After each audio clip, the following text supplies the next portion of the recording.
gostem. Peço ajuda aos universitários, se for o caso. Eu sou apenas uma principiante.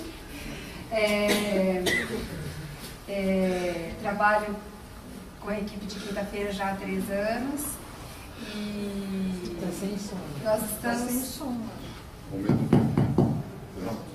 nós estamos trazendo alguns casos que já são descritos, já são bem conhecidos e que nos foram transmitidos por André Luiz, alguns casos que foram apresentados em congressos anteriormente, e se der tempo, eu espero que sim, hoje eu peguei um trânsito violento, eu saí 15 para as 6, mas cheguei.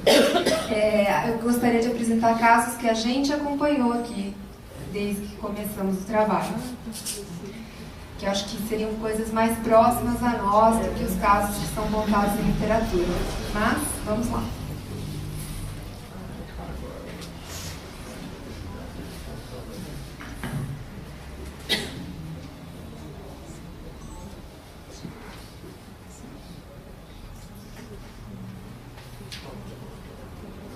Bom, vamos lá. Acho que o Maida deve ter contado que, na verdade, os estudos, a intenção maior é para que a gente tenha o reforço de que a gente tem uma espiritualidade toda por cima de nós, olhando por nós, e que, na verdade, nada acontece sem que essa espiritualidade esteja conosco. Então, é a atuação dos encarnados e também a atuação de nós mesmos e o quanto nós podemos também sermos ideais no atendimento dessas pessoas a partir do estudo dos casos que a gente vai ver daqui para frente. Então, a gente tem um caso que foi descrito por um colega médico, que é o senhor Dr. Indoval Heinrich. Ele apresentou no MEDNESP de 1995, ele é um ortopedista, médico do trabalho, e ele fala de um jovem, do sexo masculino, de 15 anos, que nasceu em 1980 em Vila Velha. Esse colega, ele era presidente da AME do Espírito Santo naquela ocasião. O histórico dessa criança foi que, ao nascer, no 4º dia de nascimento, ele internou com um aumento do volume abdominal, vomitando sem parar, e foi feito um diagnóstico de agenesia parcial do intestino. Não sei se alguém sabe o que é agenesia. É uma falta de uma partezinha do intestino. Com isso, ele teve uma obstrução intestinal, ele teve que ressecar esse pedacinho de intestino e ele teve alta em 15 dias com uma boa evolução. Só que aos 13 anos de idade, ele voltou novamente a ter queixas do ponto de vista intestinal e procurou, então, nessa data aqui, em fevereiro de 93, novamente no hospital, com dores abdominais, e no caso, ele tinha como se fossem umas cicatrizes, que a gente chama de aderências, de bridas, e que faziam com que o intestino se inovilasse em torno do outro, fazendo com que ele não parasse de vomitar e tendo distensão abdominal. Ele teve que ser reoperado para desfazer essas bridas, para desfazer essas aderências, só que houve, nesse inteirinho, uma obstrução do intestino, o intestino caiu fezes para a cavidade abdominal, ele começou a ter um processo infeccioso gravíssimo e ele teve que ser submetido a várias cirurgias nesse período de tempo aqui para lavagem dessa cavidade abdominal, E até que ele teve que ressecar uma boa parte desse intestino, além do que ele já tinha retirado, porque houve uma necrose, uma destruição de toda essa parte do intestino. Com isso, jogado na corrente sanguínea uma grande quantidade de bactérias que produziram uma infecção generalizada. Esse rapaz ficou com uma septicemia e, apesar do tratamento, ele teve uma infecção por uma bactéria bastante grave, que é o Staphylococcus, e ele foi obrigado, além de retirar essa parte do intestino, ele não conseguiu fazer a reconstrução. Ele teve que ficar com aquela bolsinha, evacuando através dessa bolsinha e com infecção.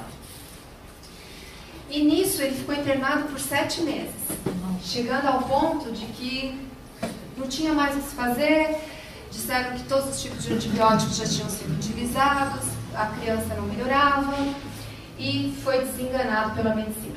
Então os familiares pediram para a equipe médica do hospital se eles se importariam, se eles tivessem uma opinião, se eles pudessem levar alguma ajuda através desse grupo espírita Hernando Otides que o colega, junto com a AME do Espírito Santo, frequentava. E ele teve, então, um diagnóstico nesse grupo, na AME Espírito Santo, de que estava realmente muito grave e desenganado. E foi orientado que ele recebesse tratamento de passes com o consentimento da equipe médica, que ele ingerisse água fluidificada, e essas reuniões que ele descreve aqui de desobsessão foram feitas dentro da AME Espírito Santo e dentro do grupo de hematotites, não foram até o paciente, tá? E foi orientado à família que ela também procurasse e frequentasse o centro. E aí nós tivemos uma orientação a partir dos mentores espirituais da casa, qual era o passado dessa criança. Então, era um jovem que tinha sido traficante de escravos, né, no Brasil, em navios negreiros, e ele deixava os escravos morrerem de fome e de sede nos porões do navio, né? E, na verdade, desde o processo dele de embriogênese, o próprio perispírito causou aquela lesão que não tinha aquele funcionamento de partezinha do intestino. E modelou, então ele já veio com esta prova, né, proveniente dessa situação que ele viveu, só que no processo atual, os próprios irmãos obsessores, eles atuavam a nível do plexo gástrico, não a nível do plexo intestinal. Eles não permitiam que ele absorvesse os alimentos e eles não permitiam que os antibióticos fizessem efeito. Tá? Bom, a partir, né, de todo esse tratamento, simplesmente em 15 dias, essa criança recebeu alta. É bem interessante. Então, isso foi no início de agosto. No dia 23 de agosto ele teve alta. Depois de 15 dias a partir do início do tratamento, ele foi reoperado no dia 1º de dezembro, foi reconstruído o trânsito intestinal dele, tiraram a ileostomia, e ele recebeu alta no dia 9 de dezembro e ele continuou frequentando a casa espírita. Aqui fica claro a atuação e que a fisiopatogênese da doença, pelo menos nesse momento, era causada pelos irmãos obsessores. Mas o que a gente nota aí é que havia o próprio paciente, ele estava em contato com esses obsessores e deixando que estes atuassem sobre ele. E, na verdade, à medida em que foi instituído tanto o tratamento com ele, houve também um envolvimento espiritual com os obsessores para que eles pudessem se separar e para que pudessem deixar o irmão seguir o caminho dele.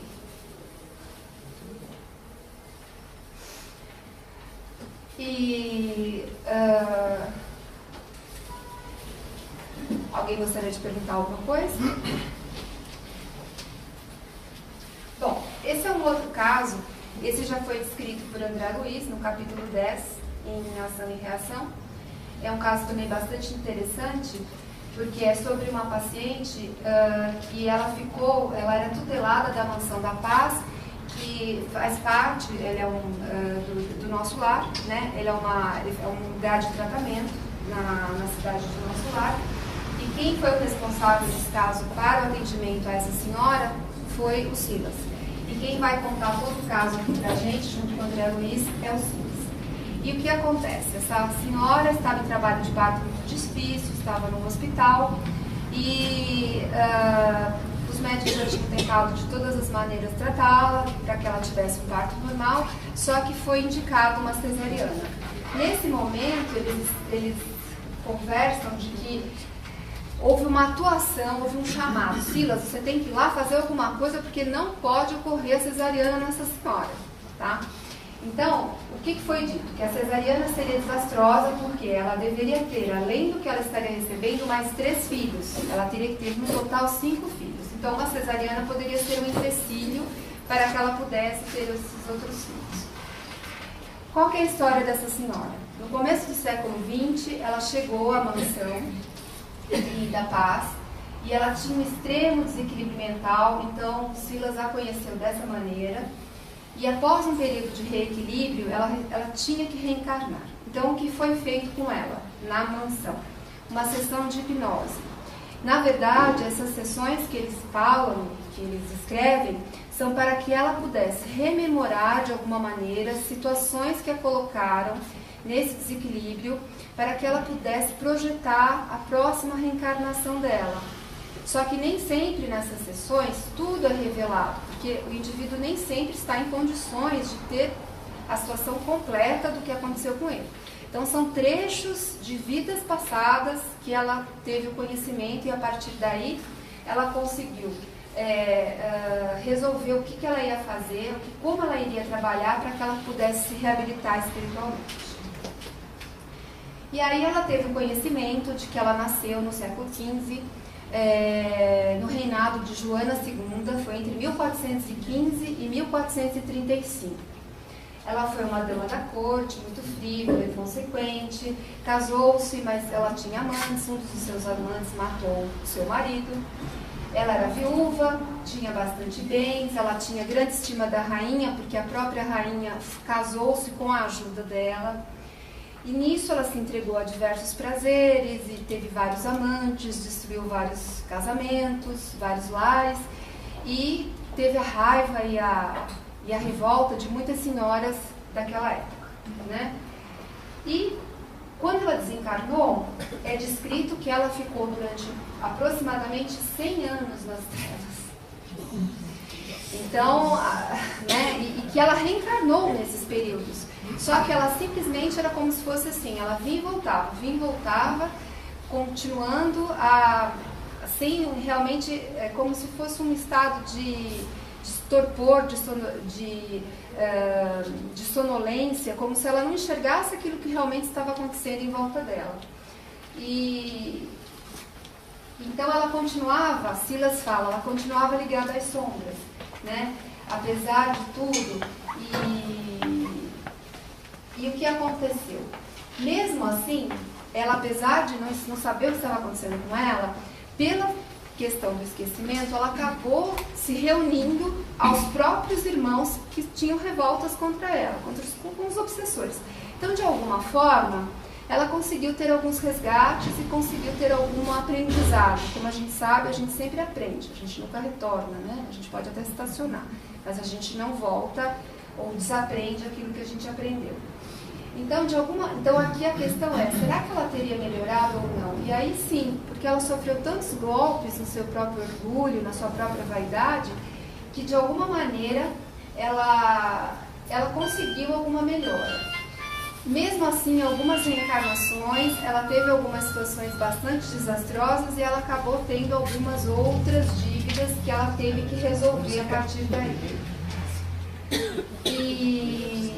E na verdade, qual foi a intenção dela agora nessa próxima reencarnação? Ela teria que ter 5 filhos, dentro desses filhos, alguns desses obsessores a quem ela tinha prejudicado no passado. Isso seria o que ele chamou de uma trajetória de uma alma em busca da luz. Então, na verdade, nem sempre a gente consegue, numa reencarnação só, pagar todas as nossas dívidas, né? Então, na verdade, a gente vai tipo homeopatia, né? De pouquinho em pouquinho, vai tratando aos pouquinhos, vai melhorando, vai estacionando, vai voltando, para que a gente possa relembrar realmente tudo aquilo que a gente fez e que a gente possa pagar essa conta, não de uma maneira só. Então, nem sempre, às vezes a gente até comenta isso, né? Por que tem certas pessoas que têm tantos problemas? É porque ela consegue dar conta dos problemas. Já outros parece que não acontece nada, né?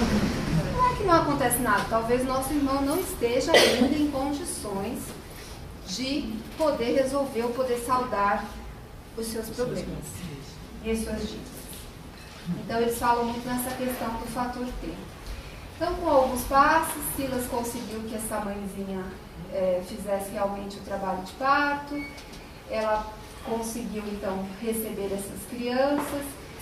Iria, então, resolver a questão da maternidade, que a gente sabe que, na verdade, é uma das grandes mediunidades, é o recebimento e o acolhimento de espíritos reencarnantes. Realmente é uma missão de todas as mães e que pode modificar a vida de cada uma dessas mães. Então, na verdade, tudo isso, o que a gente acha importante é que a gente, quando está aqui, não falo da gente como médium, que dentro da casa, às vezes os mentores, eles fazem um esforço sobre-humano, né, de trazer essas pessoas para nós. A gente não sabe nem como essas pessoas batem as nossas portas com esses dramas que a gente não sabe de que época são, de que maneira são, de como são. E são dramas de uma profundidade extrema. E a nossa função é receber essas pessoas com o nosso coração e realmente acolher essas pessoas. Isso é um dos grandes aprendizados que a gente vai ouvir aqui novamente, mais um pouco, mas que talvez o Centro Espírita tenha de mais importante, que é o acolhimento dessas almas. Eu vou trazer um caso agora que já é nosso, né? É bastante interessante, que ele é um caso de quase 2 anos de tratamento, que fez acompanhamento com a gente, e fala um pouquinho disso que eu estou conversando. Então, é uma moça de 35 anos, que veio para nós com um diagnóstico já de um tumor cerebral maligno no lobo frontal, que fica aqui na frente, e ela tinha feito a ressecção cirúrgica desse tumor maligno, mas não foi uma ressecção cirúrgica total, foi parcial. Então ainda ficou um pedacinho do tumor, não foi possível retirá-lo totalmente, porque a gente sabe que se a gente retirar tudo, às vezes lesa mais o cérebro do que retirando parte dele, só que era um tumor maligno, né? Então essa moça já veio pra gente bastante ansiosa, porque ela já estava em trabalho de paz, ela foi orientada para vir com a gente nas quintas-feiras e fazendo quimioterapia. E a primeira pergunta que ela fez foi: será que eu não posso fazer uma cirurgia espiritual para retirar o resto do tumor que eu tenho? Né? Bom, então aqui é bem legal, né? Isso aqui é uma ressonância nuclear magnética, tá? Isso aqui seria mais ou menos o que seria uma ressonância normal, exceto por isso aqui. Então a gente vê que tem os ventrículos que são como se fosse uma asinha de borboleta, tá vendo? Então isso aqui foi antes da cirurgia e aquele depois da cirurgia. Então a gente vê uma lesão aqui, olha, isso aqui é o tumor dela, isso aqui é o cérebro todo, tá? Olha o tamanho do tumor e do edema que ela tinha antes da cirurgia, né? Obstruindo completamente esses ventrículos, né? Dando uma hipertensão intracraniana. E aqui foi o pós-operatório, logo depois da cirurgia. A gente vê uma melhora importante, a não ser pela persistência ainda de uma pequena lesãozinha aqui nessa região. Bom, a orientação veio através do nosso médico Conrado, do nosso orientador médico espiritual, que é o Dr. Albert, né? Não fazemos incisões cirúrgicas, mas nada impede que possamos auxiliar na contenção do crescimento desordenado. Porque depois do processo cirúrgico, a gente ainda tem resquícios que não puderam ser retirados nesse instante. E aí ele fala diretamente para a paciente: dizemos para nós mesmos: aqui estou, Senhor, e farei tudo que estiver ao meu alcance para que o que me ofertas possa ser colocado na direção do meu progresso e da minha regeneração física e perispiritual. As transformações ocorrem na noite silenciosa e escura, e os nossos olhos não podem captar. O mais importante nesse tipo de tratamento, em qualquer paciente oncológico, como também nos outros casos, é o processo de adesão. O que viemos buscar? Como estamos nos conectando com esses eflúvios, com essa energia que está sendo nos repassada durante o passe? Ou seja, é a autocura, né? E que emanam de forma a potencializar, inclusive, os tratamentos que são realizados para a absorção das nossas células. Então, isso é uma coisa importante que a gente já coloca logo que o paciente chega, né? E que a gente nota que o paciente ele tem que querer se curar, ele tem que aderir ao tratamento no sentido pleno, acreditar naquilo que ele está fazendo e acreditar que aquilo vai ter uma solução positiva. Numa outra orientação, nós recebemos o quê? Que a doença é um chamado. E sempre o que a gente tem que esperar não é a cura, mas a transformação. Porque a cura, ela pode ser momentânea e imediata. Mas a transformação nos coloca numa rota de crescimento inegável e sem possibilidade de retrocesso. Muitas vezes o paciente pode até ir a óbito, mas se a gente conseguir uma transformação na vibração, na forma dele pensar na forma de como ele encara a doença, isso vai refletir para o futuro dele do ponto de vista da saúde espiritual. Porque aqui a gente está falando de corpo físico. E a gente está preocupado não só em tratar o físico, mas mais do que isso. O indivíduo pode estar totalmente saudável do ponto de vista físico e estar muito doente do ponto de vista espiritual. E ao contrário também. Ele pode estar muito doente, como essa moça, do ponto de vista físico, mas se a gente conseguisse melhorar as condições energéticas, as condições de pensamento e de vibração, isso iria contribuir muito para o tratamento dela e para a própria recuperação dela como pessoa. E essa moça caminhou muito bem. Ela teve isso começou em junho de 2011, né? Em novembro de 2012, a ressonância de crânio era praticamente a mesma que a gente viu no pós-operatório, o tumor não cresceu. Ela recebeu 6 sessões de quimioterapia e agora, em março de 2013, ela teve alta de neurologista. Né? E, como orientação final, a gente ouve muito isso do nosso orientador, que a partir de agora, em que a vida proporcionou mais dias, o que está fazendo você da tua existência? Com essa oportunidade nova que o Pai te ofertou, né? Por que será que foi dada mais uma chance de vida para essa pessoa? Né? Senhor, se não me permites que eu desencarnasse, o que queres que eu faça agora? E o resumo disso é a ressignificação da vida. Né? Então, o que eu considero que seria a ressignificação e que eu acho que a gente vê isso em todas as pessoas que nos procuram aqui semanalmente. A vida moderna, toda essa transição que o planeta tem enfrentado, todas essas transformações transformaram o homem talvez numa cultura muito descrente, muito desesperançada. E na verdade o centro espírita ou as casas espíritas, elas teriam a função de acolher essas pessoas para que elas realmente possam se sentir diferenciadas, não como escolhidas, mas como chamadas para alguma coisa que não é mais aquilo que ela achava que tinha aquele significado. E daí vai a ressignificação. Os preconceitos têm que ser deixados, conceitos que antes eram considerados como realmente corretos têm que ser redimensionados. A morte não existe mais. Existe uma mudança de dimensão. A família terrena é uma família onde existem emoções e sentimentos onde a gente tem que trabalhar com eles. E não fazer da nossa família aquela que vai nos sustentar como indivíduo, mas o objetivo material, o objetivo de títulos, de conquistas, de propriedades, tudo que para nós durante tantos e tantos séculos eram considerados como valorosos, a gente sabe hoje em dia que isso não é mais a verdade. Porque a gente não vai levar nada disso para o mundo espiritual. Então, na verdade, a nossa função aqui é chamar a atenção do indivíduo, principalmente nesses casos de pacientes oncológicos. Foi te dada uma nova oportunidade. Por quê? Será que é para ganhar mais dinheiro?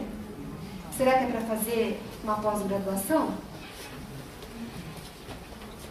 Então, acho que estamos aqui para refletir nós mesmos sobre as nossas vidas e sobre a vida dos nossos pacientes. Alguém quer falar alguma coisa? Então, tem uma frase bem bonita de Eurípides Barçanufo, que ressignificar é dar sentido novo em direção ao porvir de esperanças e uma completude interior. A gente tem mais um casinho aqui que é bem interessante, bem prático, na verdade, né? Que é um rapaz do sexo masculino com 18 anos que tinha um quadro de uma dermatite atópica. Não sei se alguém sabe o que é, mas seria como se fossem umas lesões relacionadas a processos alérgicos, né? E associada a um quadro de ansiedade. Ele já tinha sido submetido a 4 passes e ele notou uma piora no estado dessa alergia durante o recebimento desses passos.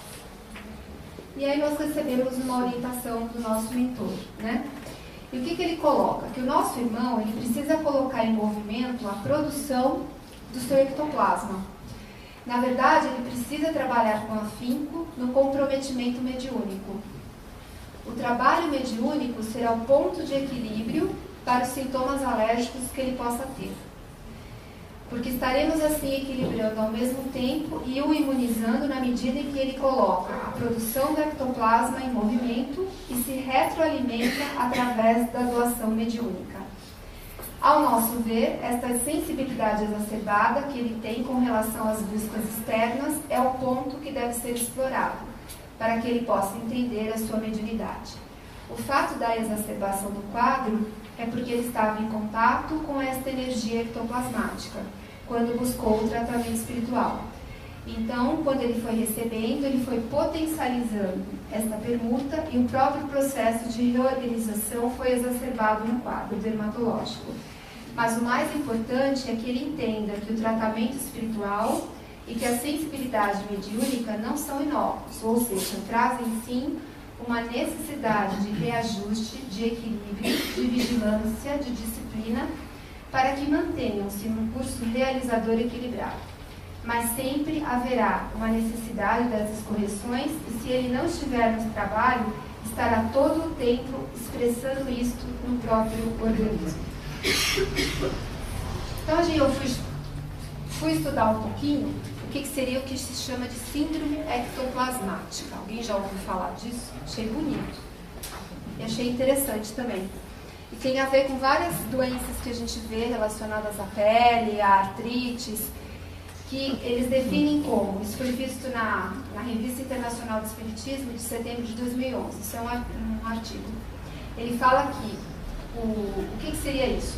São sintomas que podem ser por excesso do ectoplasma ou por uma alteração na quantidade ou na qualidade do ectoplasma, né? Então, quais são os sintomas? É dor de cabeça, enxaqueca, enjoo, lacrimejamento, bocejos, sono, fadiga, distúrbios da pele, pode ter associação com uma doença chamada psoríase, calores, abafamento, sensações de hipoglicemia, dores nos ossos, nas pernas, e pode até ocorrer fenômenos físicos quando há um excesso de ectoplasma no ambiente. Pode ter sintomas digestivos, respiratórios, auditivos, psicológicos, inclusive com alteração do humor, com depressão, com vitimização. E a gente sabe que o ectoplasma ele pode ser utilizado, inclusive, pelos obsessores, né? Modificar esse ectoplasma, uma vez que o indivíduo ele fique em sintonia com a vibração de um obsessor. Tá? Então, o que é importante é que o excesso do ectoplasma e os seus efeitos não são a causa do desequilíbrio, e sim a sua consequência, especialmente quando ele gera sintomas importantes. Então, a gente acaba colocando para o indivíduo que ele precisa aprender que esses sintomas estão relacionados à sua mediunidade, que uma das formas dele diminuir esses sintomas seria através de técnicas que ele utilize em suas mãos, ou seja, através de passes, através de cura com a imposição de mãos. Ele pode fazer até outros tipos de massagem terapia, reiki. Ele tem que trabalhar no bem, ele tem que trabalhar na caridade e colocar nisso a sua intenção de fazer o bem. E com isso ele vai transmutando esse ectoplasma, ele recebe o ectoplasma, ele tira o ectoplasma e assim ele vai conseguindo se reequilibrar e diminuir os sintomas relacionados a esse excesso de ectoplasma. No caso de obsessores, tem que ser feito um trabalho também relacionado à própria desobsessão e às vezes é necessário também o tratamento através de medicamentos, através de terapia, né? Porque tem realmente sintomas associados à parte psicossomática, principalmente. Dizem que a TPM tem uma relação também ao excesso de ectoplasma, dizem que os sintomas histéricos, né, que tem relação com o útero, tem relação com esse excesso de ectoplasma. E, na verdade, o tratamento é bem simples, né? Porque o tratamento é fazer o bem, é se jogar dentro do caminho do bem e se colocar à disposição para realmente tratar e ser tratado. É um caso até bem simples, né? E pode ser resolvido de uma forma simples, contanto que a pessoa entenda o que está acontecendo com ela. Alguém quer perguntar? Alguém se identificou? Muito. Muito. Bom, aqui eu não sei se vai dar tempo, mas vamos lá. Esse é um caso também bem interessante, porque é o caso de epilepsia, né? E era um rapaz do sexo masculino que ele tinha um quadro de epilepsia parcial e com episódios de generalização, há mais ou menos 8 anos. E ele tinha uma aura e sempre acontecia quando ele comia em casa. É interessante esse caso, porque ele não tinha isso quando ele estava na rua e quando ele se alimentava em outros lugares. Agora, quando ele sentava na mesa dele de almoço, ele começava a ver uma deformidade no rosto das pessoas e ele acabava fazendo crise. Bom, só para a gente entender, na verdade, essa coisa de você ter isso durante a alimentação, isso foi um ponto de fixação que o mentor nos colocava, de situações que aconteceram com ele, junto com outros obsessores, em situações de alimentação. Então, em algum momento, ele colocou isso num ponto de fixação no cérebro dele, e ele entrava em contato com esses obsessores justamente nesses momentos, onde, quando ele ia se alimentar, e ele relembrava essa situação, e os obsessores acabavam conseguindo atuar de uma maneira mais importante sobre ele. Ele mesmo dizia que quando ele rezava, ou quando ele conseguia até conter essas crises, né? Isso era interessante. E o mentor coloca que realmente foi um ponto de fixação que aí ele se colocou. E o importante é a gente entender que a epilepsia não é uma obsessão. Apesar de que algumas pessoas possam ter sintomas de epilepsia e o epilético possa ter problemas obsessivos. Tá? A epilepsia é uma doença neurológica. Ela pode ter alguma relação com a espiritualidade ou com atuações da espiritualidade, mas ela também tem causas físicas. E ela pode ser mista ou não. E aí a gente fala que a grande contribuição do espiritismo, então, nessa área é apontar justamente essas causas diretas e indiretas que possam atuar sobre o indivíduo, né? Então a gente tem algumas citações na Gênese, né, que na verdade essa obsessão intensa, essa forte interdependência entre obsessor e obsediado pode levar realmente a lesões orgânicas, tá? Através desses fluidos espirituais viciados, né? E esses fluidos vão agir sobre o perispírito e que, por sua vez, vai agir sobre o organismo material. E se isso realmente for uma coisa bastante contínua, pode levar a desordens e moléstias de ordem física. Tem um outro caso bastante interessante também, que foi escrito por André Luiz, no livro Nos Domínios da Mediunidade, que o mentor Aulus, sobre um paciente chamado Pedro, que eles assistem o encarnado tendo uma crise que eles chamam tônico-clônica generalizada. Ele teve uma crise onde ele teve uma movimentação de braços e pernas, e esse paciente ele fica totalmente desacordado. O próprio mentor, o Aulus, ele fala que é um caso de possessão mediúnica, ou seja, o paciente ele é totalmente como se fosse um transe mediúnico. Ele o obsessor acaba tomando conta do corpo do obsediado, do encarnado, por permissão do encarnado, né? E no momento que o encarnado sente que isso ocorre, ele sai do corpo, né? Ele como se não dá para os dois estarem ao mesmo tempo, e acaba tendo a queda e toda aquela situação bastante desastrosa.